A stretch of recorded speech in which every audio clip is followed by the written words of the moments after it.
सुप्रभात बच्चों। वर्ग नवम एवं दसम के बच्चे ध्यान देंगे।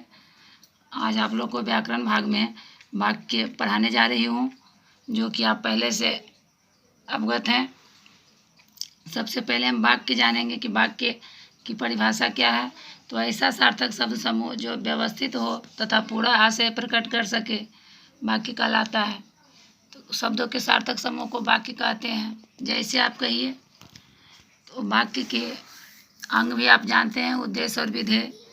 उद्देश्य वाक्य में जिसके विषय में कहा जा रहा है उद्देश्य कहते हैं, और उद्देश्य के बारे में जो कुछ भी कहा जा रहा है विधेय।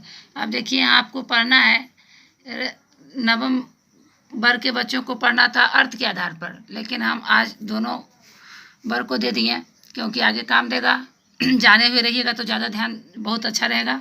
अब देखिए, तो आज पढ़ेंगे हम रचना के आधार पर वाक्य के भेद।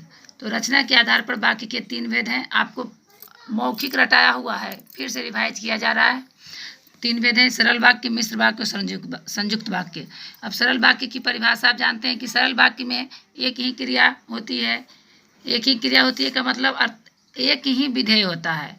उद्देश्य आप में इसमें ज़्यादा हो रह सकता है, लेकिन विधेय राम मोहन और सीता पटना, राम मोहन और सोहन पटना जाएंगे, तो जाने का काम एक ही जगह करेंगे, तो विधेय एक होता है। जान लीजिए। देखिए, एक ही क्रिया उसमें होती है, इसके कारण यानी साधारण वाक्य को हम सरल वाक्य कहते हैं, जिसमें एक उद्देश्य और एक विधेय होता है। उद्देश्य एक से अधिक भी हो सकता है, लेकिन विधेय एक ही होता है, क्रिया एक ही होती है। देखिए, अब आगे बढ़ेंगे। इसमें समझाने की ज़रूरत नहीं है। मुझे कल दिल्ली जाना है, तो दिल्ली जाना है। वो पढ़ रहा है तो पढ़ रहा है, खाना खा रहा है और पढ़ रहा है, ये नहीं, एक ही क्रिया होगी। अब देखिए, संयुक्त वाक्य में जाएंगे, तो संयुक्त वाक्य एक से अधिक स्वतंत्र उपवाक्य से बने वाक्य संयुक्त वाक्य कहलाते हैं। देखिए, इसमें सरल वाक्य में उपवाक्य नहीं होते, लेकिन संयुक्त वाक्य, आइए अब यहाँ देखिए, एक से अधिक स्वतंत्र उपवाक्यों से बने वाक्य संयुक्त वाक्य कहलाते हैं। संयुक्त वाक्य का मतलब आप जान जाइए कि 2 सरल वाक्यों को जोड़ने का काम करता है। 2 सरल वाक्यों को जोड़ने का काम करता है। किसके सहारे जुड़ता है वो भी आप जानते हैं, समुच्चय बोधक अव्यय के सहारे।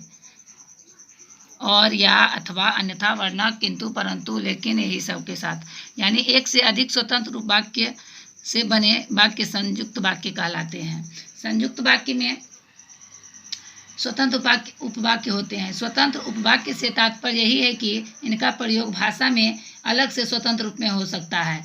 देखिए, यहाँ जो है, यहाँ न कोई उपवाक्य किसी से बड़ा होता है और न किसी से छोटा होता है। दोनों उपवाक्य का जो है मान बराबर होता है, इसीलिए इसे समानाधिकरण उपवाक्य या समानाधिकृत उपवाक्य या समानाधिकरण उपवाक्य भी कहते हैं। अब देखिए, जैसे यहाँ देखिए, मोहन दिल्ली जाएगा और शीला यहीं रहेगी, तो मोहन और शीला दोनों का मान बराबर है। मोहन दिल्ली जाएगा और शीला यहीं रहेगी।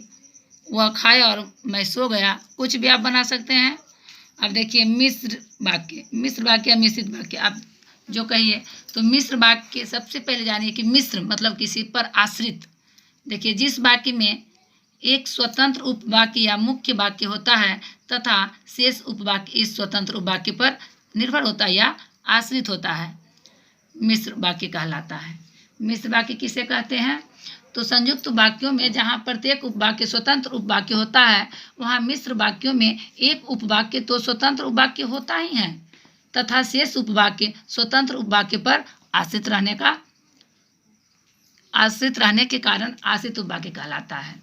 देखिए, प्रधान उपवाक्य है। अब देखिए, यहाँ आई बात समझ में। फिर से देखिए कि संयुक्त वाक्य में जहाँ प्रत्येक उपवाक्य स्वतंत्र उपवाक्य होता है, संयुक्त वाक्य में क्या होता है, तो प्रत्येक उपवाक्य स्वतंत्र होता है। यहाँ ऐसी बात नहीं है। यहाँ जो है मिश्र वाक्यों में एक उपवाक्य तो स्वतंत्र उपवाक्य होता ही है तथा शेष उपवाक्य स्वतंत्र उपवाक्यों पर आश्रित रहने के कारण आश्रित उपवाक्य कहलाता है। अब देखिए, यहाँ है, माँ ने बच्चे को नहलाया, पिताजी ने मुझसे कहा कि वे बहुत बीमार हैं, ऐसा काम करो जिसमें फ़ायदा हो। अब देखिए यहाँ समझिए, पिताजी ने मुझसे कहा कि, तो क्या हो गया, प्रधान उपवाक्य हो गया कि वे बहुत बीमार हैं, तो ये क्या हो गया, आश्रित हो गया। अब देखिए क्या है, ऐसा काम करो जिसमें फ़ायदा हो, ऐसा काम करो जिसमें फ़ायदा हो।